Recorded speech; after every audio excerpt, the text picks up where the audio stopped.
안녕하세요. 제리아빠저 유윤수입니다. 자, 오늘은요, 제가 지난 1월 달인가 제가 이제 유튜브를 시작할 때 2월 중순경에 작년 12월 달에 그 KB 금융지주에서 발표한 우리나라 대한민국 부자 리포트를 갖다가 1, 2회 나눠가지고 아마 브리핑을 해드린 적이 있어요. 여기 동영상을 한번 쭉 찾아보시면 있을 텐데요. 오늘은 하나금융지주에서 최근에 지금 발표한 게 좀 있습니다. 이거는 이제 일반 부자나 대중 부자가 아니라 이제 슈퍼 리치들이 이제 어떻게 부동산을 갖다가 바라보고 있고, 또 그들의 절세 전략은 또 어떻고, 그들이 경기 전망은 또 어떻고, 그들이 가지고 있는 자산의 어떤 총 자산 대비 부채라든지 또는 그런 거를 갖다가 요약한 리포트예요. 그래서 그들이 건강을 위해서 무슨 취미를 가지고 있고 앞으로 향후 어떤 관심사를 가지고 있는지를 갖다가 브리핑한 어떤 리포트더라고요. 그래가지고 지난주에 발표됐는데 제가 조금 한 며칠 늦게 발표를 해드리겠습니다. 자, 그래서요, 오늘도 유튜브를 갖다가 끝까지 좀 시청 좀 부탁드리겠습니다. 그리고 좋아요하고 구독 버튼 좀 눌러주시면은 저에게는 용기를 얻을 수 있고 희망이 될 수가 있을 것 같습니다. 예, 그럼 시작하겠습니다. 지금 여기 보시면은요, 대한민국 슈퍼리치들이 과연 총 자산이 얼마냐? 이거 사실 여기 보시면 슈퍼리치들은 진짜 상속받으신 분들도 많고 그들의 직업을 앞으로 소개해드리겠습니다만 굉장히 많습니다. 재산이 사실. 여기 보시면은 2021년도에 이제 평균 자산이 총 자산입니다. 이제 부채를 빼야 되겠죠. 근데 이제 373억 원이 남아 있고 굉장히 큰 자산입니다. 부동산의 373억 중에서 거의 한 70% 정도가 부동산에 투자가 돼 있고요. 55%네요. 그리고 한 40%는 금융자산을 가지고 있습니다. 나머지 기타인데요.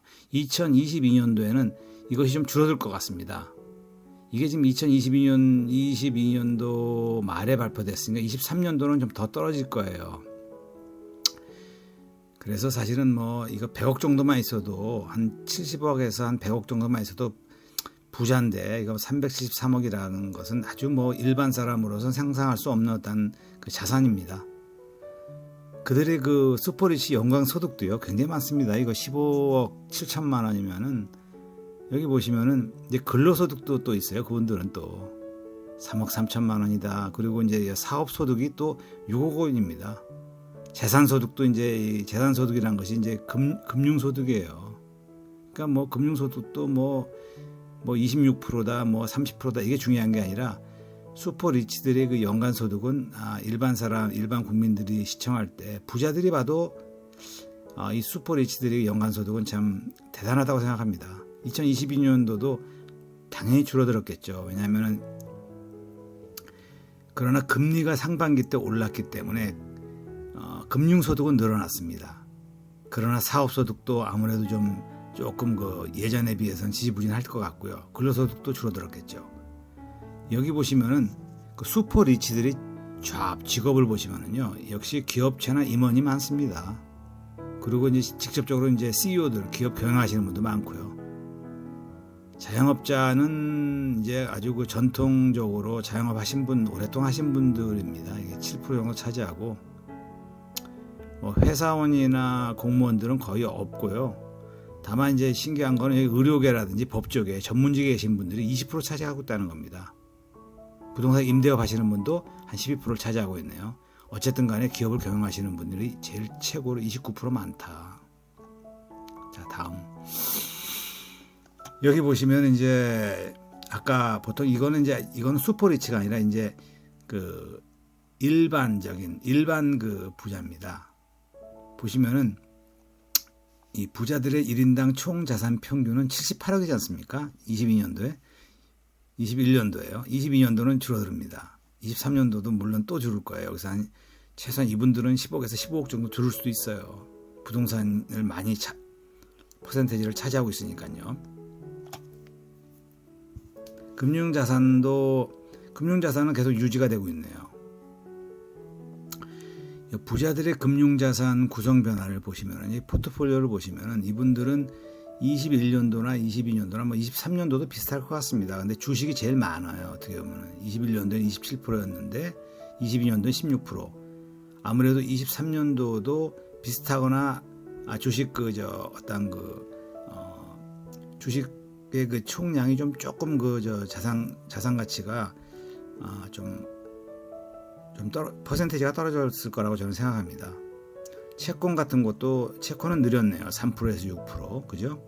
그리고 펀드 같은 것도 뭐 비슷하게 15%, 14%. 여기서 하나 들여다볼 것은 예금입니다. 예금 금리가 오르다 보니까는 대부분 부자의 금융자산 구성 변화가 28%에서 여기서도 한 35% 정도 좀 증가한 것을 볼 수 있습니다.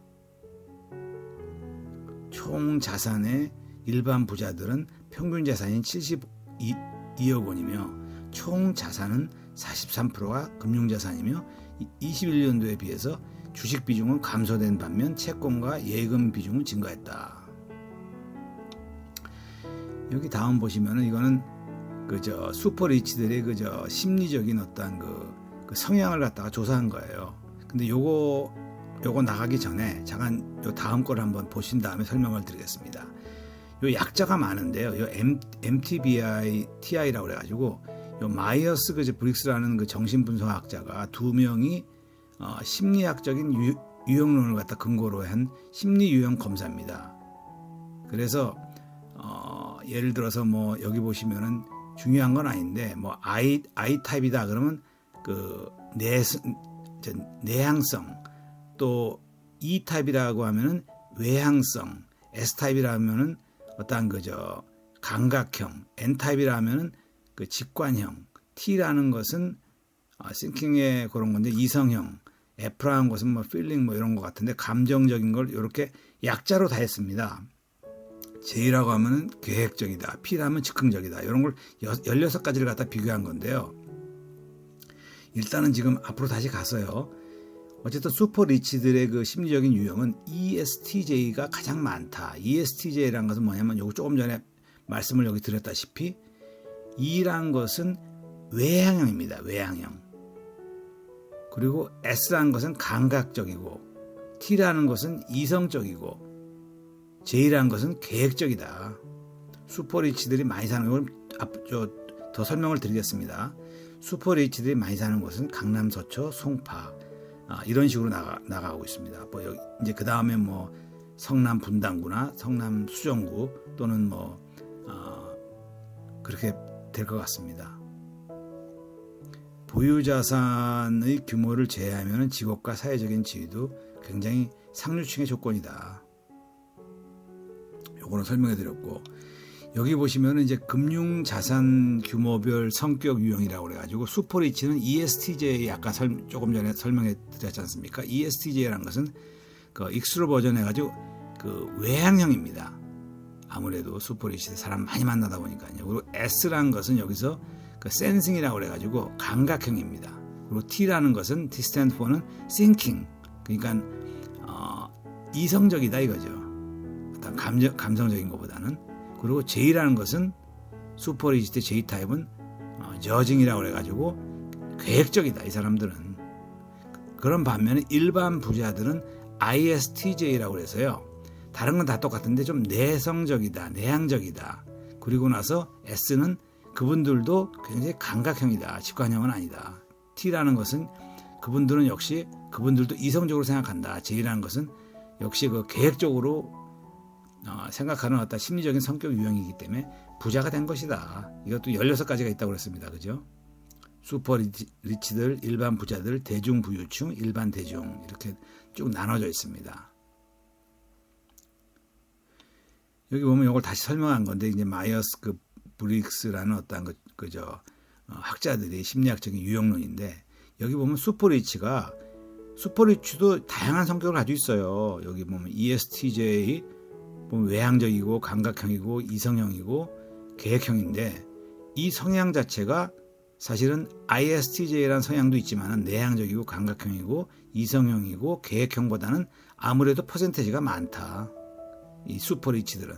근데 일반 부자들은 그런 반면에 ESTJ, 외향적이고 감각적이고 이성형이고 계획적인 것보다는 아무래도 내향적이고 감각적이고 이성형이고 계획형이 많다. ISTJ가 많다.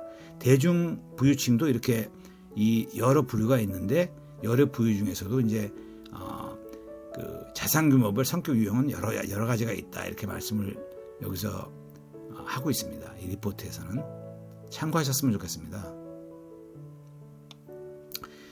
여기 보시면 이제 2022년도 수익에 그 긍정적, 부정적 영향을 준 금융자산은 무엇이었냐 이렇게 물어보면은 그래도 긍정적인 영향을 준 금융자산은 예금이었다. 그냥 금리가 높았지 않습니까?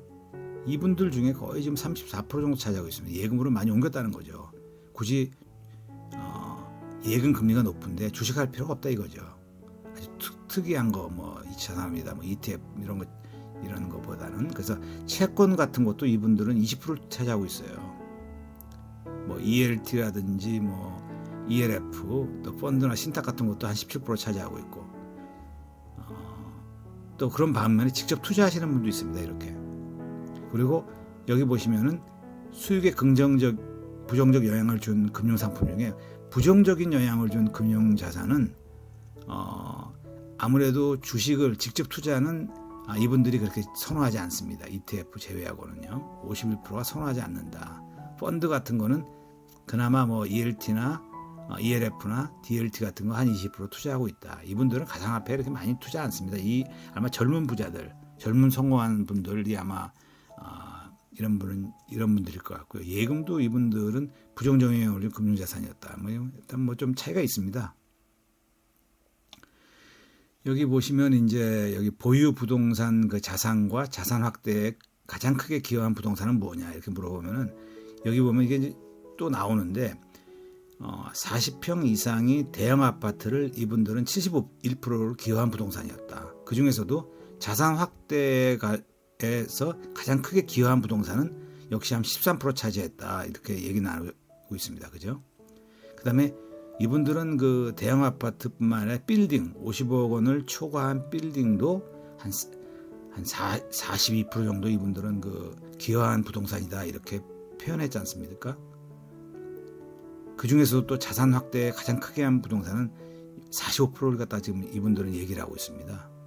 여기 보면 뭐 토지도 있고 해외 부동산도 있고 상가도 있고 빌딩도 있고 근데 빌딩도 이제 50억 미만이냐 50억 이상이냐 이렇게 나눠 있습니다. 그분들도 뭐 수익형 부동산 오피스텔이다 뭐 단독 다가구 주택이다 다세대 주택이다 이렇게 좀 투자하고 있습니다. 참고하시길 바랍니다. 이분들이 생각하는 그 부동산을 투자를 많이 하는 이유 중에 하나가 장점은 무엇이냐 이렇게 물어보면은 슈퍼리치나 일반 부자나 대중부유층 대부분이 54%, 35%, 29% 차지하는 것은 자산을 안정적으로 유지하고 보존하는 기능이 이 부동산 투자하는데 장점이기 때문에 그들은 이렇게 투자한다 이렇게 얘기를 하고 있지 않습니까? 그 다음에 보면은 단기적인 변동성이 크지 않다. 이게 주식이나 뭐 이런 거에 비해서 그죠? 22%, 33%, 38% 이게 대중 부유층으로 갈수록 이 변동성이 크지 않기 때문에 더 투자 많이 한다. 그 다음에 보면은 15%, 19%, 16% 이거는 장기적인 관점에서 다른 투자 자산에 비해서 투자 수익률이 우수하다. 근데 이제 우리가 이번에 학습 효과가 있었어요. 21년도, 20년도부터 시작해서 21년도 어떤 뭐 부동산이 상당히 어떤 그 고점을 이루는 가운데 또 우크라이나 전쟁 사태도 있었고 금리를 굉장히 높게 올림으로 금리가 지금 높아짐으로 말미암아서 부동산 가치가 지금 많이 떨어졌습니다. 부동산이 지금 그래서 지금 연착륙이냐 경착륙이냐 뭐 어떤 규제를 많이 규제를 풀어가지고 사실 지금 어느 정도 하방 경직성이 있기 때문에 부동산이 지금 거래량도 조금 늘면서 또 전세값도 조금 상향 조정하고 있으면서 매매가도 일부 지역은 양극화가 일어나면서 상승을 하고 있는 추세입니다. 그러나 아직까지는 많은 전문가들이 이건 뭐지? 어떤 현상이지? 더 하락하지 않겠느냐? 좀 더 하락했다가 2008년도, 2009년도처럼 한 2, 3년도 있다가 상승하지 않느냐 이렇게 보는데요. 일단 한번 두고 봐야 되겠습니다. 그거는. 자, 여기 보시면은 슈퍼 리치들이 모든 면에서 호화롭게 사는 것은 아니며, 설문 결과를 보면은 이분들도 뚜렷한 철학과 가치관을 기반해서 투자하고 소비한다. 이분들도 건강 관리를 위해서 사실 뭐 피부 마사지도 하고 또 뭐 건강 관리도 하고 헬스클럽도 다니고 이러지 않습니까? 그리고 또 때로는 국내 여행뿐만 아니라 해외 여행도 하고, 그럼 뭐 가족끼리 많이 가겠죠. 그래서 일단 뭐 식도락이든 뭐 골프든 뭐 어쨌든 그 힐링이든 좋은 사람들과 해외 여행도 쓰는데 비용을 아끼지 않는다. 자동차를 좋아한다. 이 취미생활은 뭐 다양하니까는요. 뭐 슈퍼카를 좋아하시는 분도 있지만은 뭐 이분들이 워낙 바쁘신 분들이기 때문에 뭐 그렇게 뭐 슈퍼카를 타고 돌아다닌다든지 뭐 백화점을 가지 않지만은 뭐 책은 정말 아끼지 않고 구매하는 편이다. 뭐 그렇겠죠. 그래서 이런 걸 참조하셔야 됩니다. 슈퍼 리치에게 우리가 배울 점은요, 배워야 되는데 이분들은 만날 수가 거의 없지 않습니까? 뭐 300몇 계신 분들이 사실 그분들이랑 대부분 그분들끼리만 대화를 나누지, 사실 일반 부자들도 사실 만나기 어렵습니다. 일반 부자라고 하면 한 100억 정도, 뭐 통계가 다양한데 다만 한 50억 정도 순 자산만 가지고 있어서 부자인데, 이분들은 지금 뭐 300억 원 이상이다 그러면 이제 부채가 이분들도 한 40-50% 있을 거예요. 그래서 그래도 여전히 뭐 150억 정도 있다면 이건 뭐 큰 부자죠. 여기 보시면은 모아둔 자산은 나의 건강과 취미생활, 노후를 위해서 쓰고 싶다. 여기 보면 모아둔 자산의 향후 활동 계획 1순위를 보시면은요, 역시 건강이 최고입니다. 여기 보면 요 그래프를 보시면요, 여기 순위가 이제 슈퍼 리치, 일반 부자 또는 대중 부유층이 있는데, 이 취미 생활이나 건강을 위해서 하는 것이 아무래도 슈퍼 리치가 63%, 뭐 62%, 일반 대중 부유층이 55%인데 퍼센테이지는 비슷합니다. 일반인도 건강을 위해서 지금 노력하고 있는데, 이 슈퍼 부자들은 사실은 그 일반 부자들, 대중 부유층은 얼마큼 노력을 하겠습니까? 그 다음에 이분들이 생각하는 것이, 2순위로 생각하는 것이 가족들의 안락한 삶을 위해 사용하겠다. 뭐 27%, 29%에게 뭐 비슷합니다. 가급적 쓰지 않고 아껴서 자식들에게 상속하겠다. 이건 슈퍼 리치들보다는 대중부유층이 조금 퍼센트가 높죠. 이 사회 환원 문제에 대해서는 차후에 또 설명을 드리겠습니다. 여기 보시면 소비에서 가장 큰 비중을 차지하고 있는 항목은 여행입니다. 조금 전에 말씀드렸다시피 국내 여행이랑 해외 여행 같은 걸 말씀드리는 겁니다. 여행을 보면은 슈퍼 리치나 일반 부자나 17% 차지 않습니까? 24%, 그죠? 시간 나는 대로 힐링하기 위해서 가는 겁니다. 비행기 타면서도 가면서 또 여러 가지 생각도 하면서 힐링하면서 좋은 데 가서 좋은 사람이랑 그 여행하는 거, 가족들이랑 여행하는 거, 이거 참 일반적으로 모든 그 국민들이 원하는 거지만 다 그렇게 할 수가 없지 않습니까? 그래서 우리가 슈퍼 리치한테 배울 점은 이런 겁니다. 좀 힐링을 하면서 여행을 하고, 또 자기 자신도 이 자기 개발을 많이 합니다. 본인 교육뿐만 아니라 가족들도 교육을 시킨다. 20%, 17%. 뭐 의류나 신발 등 패션 어떤 상품을 사가지고 착용하고 입고 다닌다. 다 있는 분들도 이러는 거를 이렇습니다. 여기 보시면은요, 또 뭐 슈퍼 리치들은 지금 말씀드렸다시피 또는 그 사교 모임도 많이 간다. 정보를 얻기 위해서 가겠죠. 참고하시기 바랍니다. 어쨌든 슈퍼 리치든 일반 부자든 뭐 대중 부자든 건강이 재산이고 즐겨하는 운동은 걷기나 유산소 운동이나 골프나 헬스다. 이분들이 지금 건강관리를 위해서 지출하는 금액을 보시면요, 뭐 100만 원 미만도 있지만 대부분 지금 많이 차지하는 것이 100만 원에서 500만 원입니다. 이거 연간 37%를 차지하고 있지 않습니까? 그 다음에는 심지어 500만 원에서 1000만 원도 29% 차지하고 있습니다. 1000만 원에서 2000만 원은 20%입니다. 쭉 나가니까 이 건강관리를 위해서 아낌없이 자기 자신을 투자한다. 우리도 이거를 배워야 되겠습니다. 우리도 물론 하고 있습니다만은 이분들도 사람 사는 거는 거의 비슷합니다. 슈퍼리치도. 그러나 어쨌든 간에 걷기 운동을 많이 한다.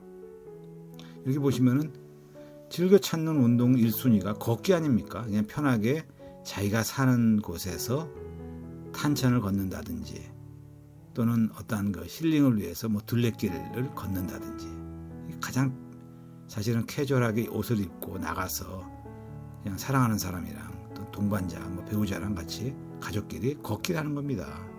그 다음에 뭐 사업 목적이든 취미생활이든 골프를 하는 겁니다. 근데 이분들이 시간이 많이 없지 않습니까? 그래서 사실 왔다 갔다 하는데 이거 시간을 줄여야 되는데 그래서 다양한 운동을 여기서는 하고 있습니다. 헬스라든지 뭐 등산이라든지 또는 자전거 타기라든지 여성분들은 뭐 필라테스 또 수영, 요가도 여기 들어가 있지 않습니까? 달리기, 뭐 조깅하는 거는 요즘에는 옛날에 비해서 이렇게 뭐 탄천을 달린다든지 하시는 분은 많지 않은 것 같아요. 그냥 걷기 하는 걸로 충분하다. 조금 더 격한 운동으로는 테니스도 하고 축구도 하고 이렇게 여러 가지 즐겨 찾는 1순위가 다양하다. 어떤 분들은요, 골프가 유일한 취미라 하시는 분도 많아요. 근데 글쎄요, 골프가 사실 시간 소비 플러스 뭐 어떠한 것도 팀원도 있어야 되고 또 차 타고 가야 되고 또 시간 맞춰야 되고 또 뭐 공짜로 칠 수도 있지만은 돈도 내야 되고 또 거기서 또 식사도 해야 되고 이 시간 쪼개지는 것이 굉장히 많습니다. 그런 반면 걷기나 헬스나 등산 같은 거는 가족끼리도 할 수 있고 친구끼리도 할 수 있고요. 예, 어쨌든 간에 은퇴 후에 배우자와 80% 생활을 함께 하고 있다. 참 보기 좋지 않습니까? 우리도 하고 있지만은 꼭 잊어먹지 말아야 될 어떤 배울 점인 것 같습니다. 그 다음을 보시면은요, 은퇴 후의 생활비와 원천은 금융소득이다. 어차피 지금 뭐 자금이 많으니까 실질적으로 뭐 주식 투자보다는 예금 적금에 하고 뭐 보험에도 사실 뭐 여러 가지 보험이 다 만기가 되면은 예적금으로 변환되는 어떤 보험도 있지 않습니까? 그리고 직관적인 투자 수익 등의 금융소득이 있다. 보면 슈퍼리치 같은 경우 일반 그 부자들 경우 59% 지금 54% 아닙니까? 지금 상반기만 해도 6%도 있었어요. 5%도 있었고요. 지금 뭐 한 4%대 3% 중반대지만은 그래도 뭐 은행에다 예치하는 것이 안전하다 이런 거 아닙니까? 그리고 이제 부동산 임대 소득도 이분들은 상당합니다. 사실 수익형 모델도 많으실 것 같고 또 뭐 부동산 아파트도 뭐 두 분이 아무래도 전세를 놓고 같이 거주하실 테니까요. 그래서 뭐 아파트가 많아도 뭐 따로따로 사는 경우는 없지 않습니까? 사업소득도 있고요. 또 이분들 개인연금들 국민연금이 모자라기 때문에 개인연금도 들고 있고요. 개인연금은 연금 저축이나 연금 펀드, 연금 보험을 말씀드리는 겁니다. 그리고 퇴직연금도 이들은 뭐 회사 다니기 때문에 아무래도 뭐 IRP 같은 IRP라든지 ISA 같은 거 이런 거 많이 퇴직 관련된 예금이나 적금을 들고 계실 겁니다. 참고하시기 바랍니다. 이게 지금 공적연금이라고 하면 국민연금이나 사학연금, 공무원연금, 군인연금이 있지 않습니까? 근데 이게 앞으로 사실 이게 어떻게 될지 모르겠어요. 이것도 지금. 그래서 지금 뭐 구조조정한다고 하는데 공무원연금도 그렇고요.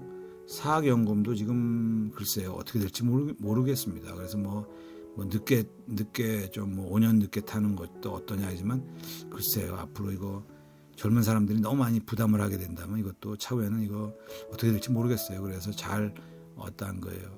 분석하시고 특단의 조치를 갖다가 각 개인들이 아마 분석하시고 연구하셔야 될 것 같습니다. 친구분들이랑 좋은 친구분들 있으면 얘기도 나누시고요.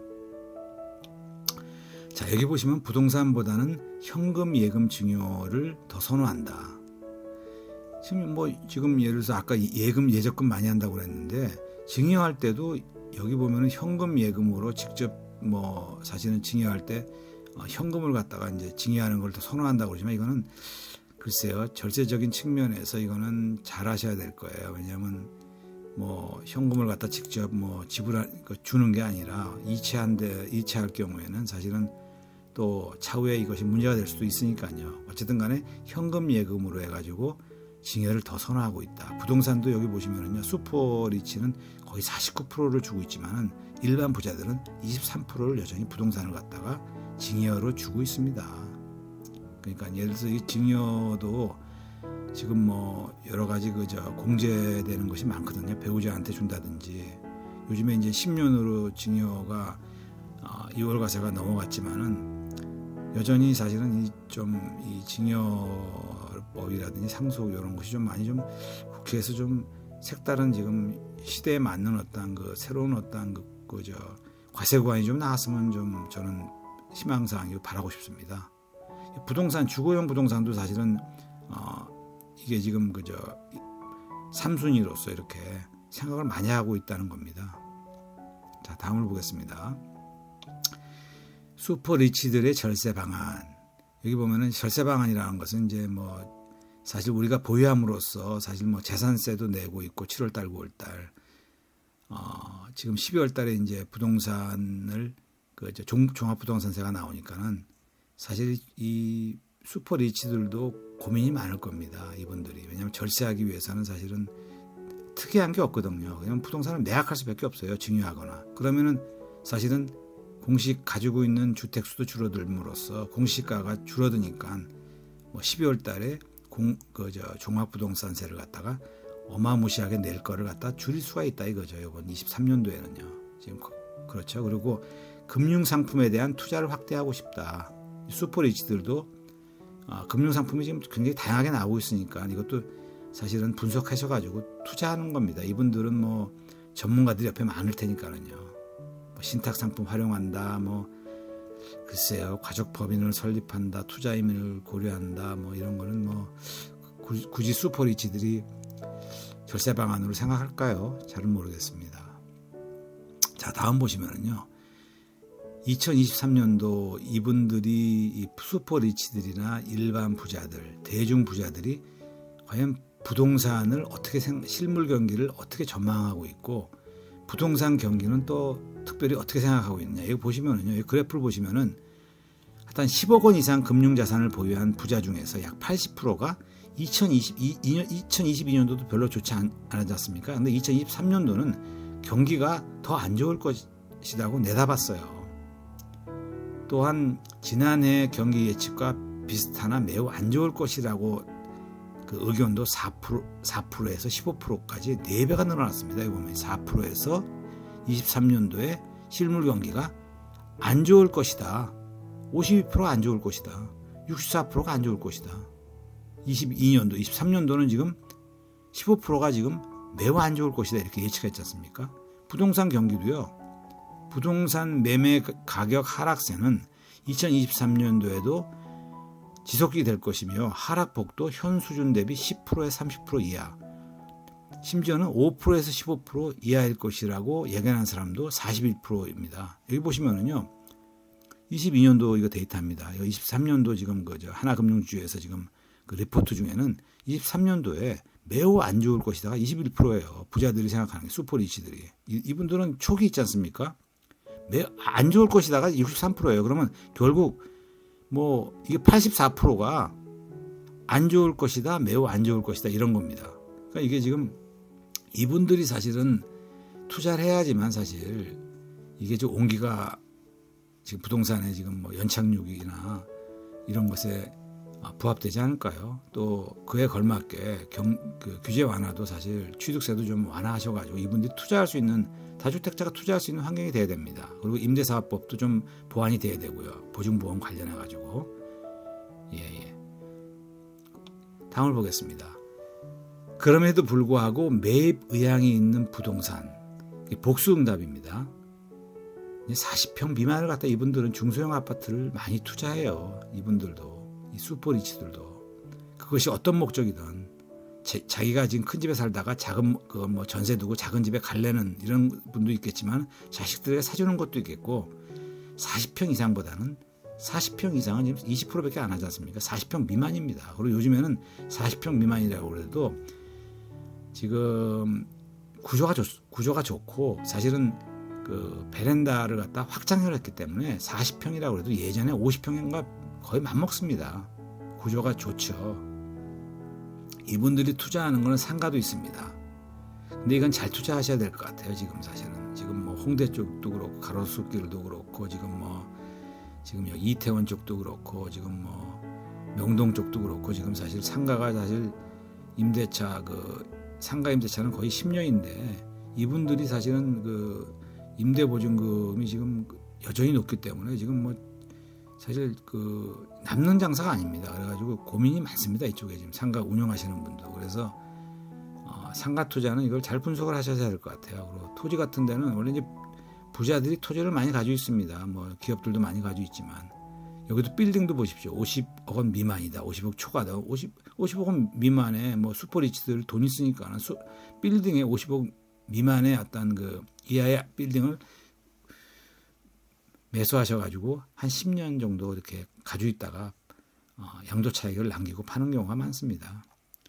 또 어떤 부자들은 해외 부동산도 이제 취득을 하시고 이러는데, 그리고 이제 다세대 주택, 뭐 여러 가지 우리가 이런 거는 매입 의향이 있는 부동산 이런 종류를 갖다가 거의 비슷합니다. 일반 부자나 아주 슈퍼리치나. 그래서 이걸 우리가 이런 걸 갖다가 머릿속에 꼭 인지해야 됩니다. 머릿속에 박아놔야 돼요, 사실. 자주 이 부자 리포트도 매년 봐야 됩니다. 저 같은 경우도 한 10년 이상 계속 보고 있는데요. 이게 흐름은 거의 비슷합니다. 여기 보시면 이제 부자의 가구 평균 주택 보유수는 1.7채다. 이게 굉장히 어떻게 보면은 상당히 자산 가치가 높은 어떤 주택을 보유하고 있다는 거죠. 대개 또 약 40억 원의 부동산을 보유하고 있다. 2022년도 말에 부자가 보유한 부동산 자산은 평균 39억, 한 40억 원이 되며 전체 자산의 55%를 차지한다. 이건 슈퍼리치가 아니라 보통 일반 부자입니다. 한 100억 정도 가지고 계신 분들. 그래서 2021년도에 비해서는 자산가치 금액이 40억 원 조사됐지만 2022년도에는 5억 원이 감소했다. 2023년도도 한 5억에서 한 10억 정도 감소할 겁니다. 자, 여기 보시면 이제 부자의 부동산 구매에 대한 인식은 뭐 아까 말씀드렸다시피 한 70%는 변동성이 심한 경우에는 상황을 지켜보면서 매수하는 것이 바람직하다. 앞으로 구매할 의사는 있지만은 현재 규제도 좀 더 풀어야 될 것 같고, 취득세라든지 또는 수익형 모델 같은 경우는 임대 사업법에서 이제 그런 걸 좀 조정해 주면 좋겠죠. 그리고 좋은 매물이 있으면 당장이라도 매수할 수 있다. 이분도 현금을 가지고 있는 거예요. 17% 이렇게. 뭐 부동산 시장은 거품이 많으므로 투자하지 않는 것이 좋다. 14%. 이거는 뭐 글쎄요. 어쨌든 간에 거의 87%가 언제든지 투자할 수 있는 총알이 있다 이런 겁니다. 여기 보시면은 이 부자들 슈퍼리치들에게 배울 점 중에 이제 여러 가지가 있는데 이런 겁니다. 여기 보시면은 이분들은요, 기부하고 있는 대상도 이제 복수응답이지만 종교단체 연말정산할 때 이제 어떻게 보면은 이게 도움이 되니까는요. 부자나 대중 부자나 일반 부자들이 대부분 종교단체라든지 뭐 국내 아동국 굿네이버스라든지 초록우산 어린이재단, 홀트 아동복지 이런 데 다 대부분 뭐 퍼센테이지만 조금 다를 뿐이지 크게 작게 이렇게 기부하고 있는 겁니다. 또 사회복지 공동모금회라든지 대한적십자회, 자기네들은 뭐 큰 돈이 아니더라도 조금씩 하고 있다 이거죠. 이렇게 종교단체나 국내 아동 어떤 단체라든지 사회 일반적인 어떤 적십자회 이런데 투자하고 이런데 기부하고 있다 이런 거죠. 예, 오늘도 유튜브 시청을 끝까지 해주셔서 감사드립니다. 오늘 영상이 도움이 되셨다면 구독과 좋아요를 다시 한번 부탁드리고 싶습니다. 구독과 좋아요는 차후에 저한테 도움이 될 것 같습니다. 저는 앞으로 그 현장 분위기, 다시 말해서 아파트 단지를 갖다가 큰 대규모 단지, 유명한 단지를 직접 촬영해 가지고 여러분에게 도움을 드리면서 그 시대의 그 매매가, 전세가를 갖다가 충실하게 전달할 것을 약속드립니다. 여러분 감사하며 고맙습니다.